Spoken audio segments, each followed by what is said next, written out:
পাহাড় চূড়ায়, সুনীল গঙ্গোপাধ্যায়। অনেকদিন থেকেই আমার একটা পাহাড় কেনার শখ, কিন্তু পাহাড় কি বিক্রি করে তা জানি না। যদি তার দেখা পেতাম, দামের জন্য আটকাতো না।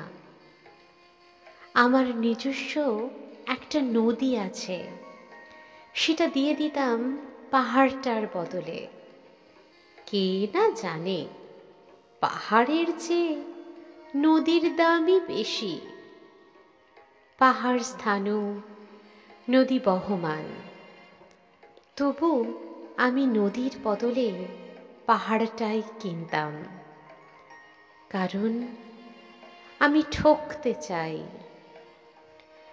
নদীটাও অবশ্য কিনেছিলাম একটা দ্বীপের বদলে। ছেলেবেলায় আমার বেশ ছোট্টখাট্ট ছিমছাম একটা দ্বীপ ছিল, সেখানে অসংখ্য প্রজাপতি। শৈশবে দ্বীপটি ছিল আমার বড় প্রিয়।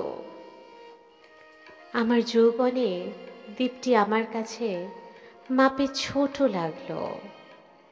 প্রবাহমান ছিপছিপে তন্বী নদীটি বেশ পছন্দ হলো আমার।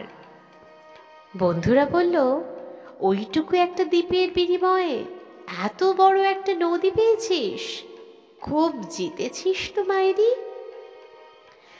তখন জয়ের আনন্দে আমি বিহ্বল হতাম। তখন সত্যিই আমি ভালোবাসতাম নদীটিকে। নদী আমার অনেক প্রশ্নের উত্তর দিত, যেমন, বলতো আজ সন্ধেবেলা বৃষ্টি হবে কিনা? সে বলতো, আজ এখানে দক্ষিণ গরম হাওয়া, শুধু একটি ছোট্ট দ্বীপে বৃষ্টি। সে কি প্রবল বৃষ্টি, যেন একটা উৎসব। আমি সেই দ্বীপে আর যেতে পারি না, সে জানতো।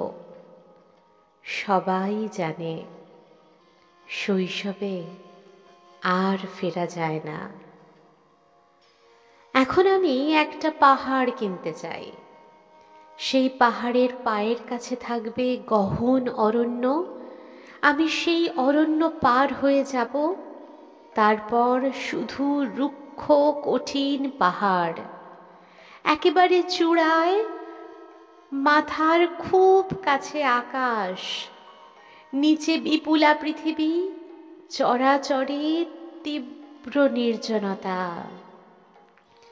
আমার কণ্ঠস্বর সেখানে কেউ শুনতে পাবে না।